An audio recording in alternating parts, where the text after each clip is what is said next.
Hamza metroni yonidagi yo'lni yuzida turgan 4-dom 47-kvartira mana shu pod'ezd bo'ladi. Faqatgina qavatimiz 4-qavat. Yuringlar. Pod'ezddan kirishinglardan yo'lakcha, o'ng tomonda zalimizda joylashgan o'rtoqlar uyimizning remontiga baho beringlar, fikringizni kommentariyada yozib qo'yinglar. Bu yoq tomonimizda zal, balkon ochib zalga qo'shilgan konditsioner, stol, stul hammasi bor. Bu yoq tomonimizda kuxnya. Mana shu holatligi videoda hammasi ko'rinyapti o'rtoqlar. Bu narsalarning hammasi qoladi. Mana shu uy uchun qilingan.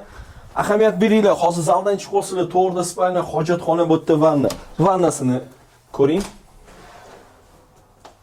Vannadan chiqdinglar, hojatxonasi va spalnaga kirib kelamiz. Qaranglar, qanaqa chiroy. Даже spalnada ham konditsionerlargacha, televizorlargacha qo'yilgan. O'rtoqlar, ko'rgan uylar 2 xonali, 4 qavatli domi 4-qavatida joylashgan. Mana shu hamma sharoitligi bilan birga narxiga keladigan bo'lsa, mana shunaqa uylar bu yon atrofda 80 mingdan baland. O'rtoqlar, sizlar uchun bu uyimizni 75500 ga baraka qilib qo'ydi. Pastda raqamlarimiz turibdi. Bemalol aloqaga chiqsanglar bo'laveradi.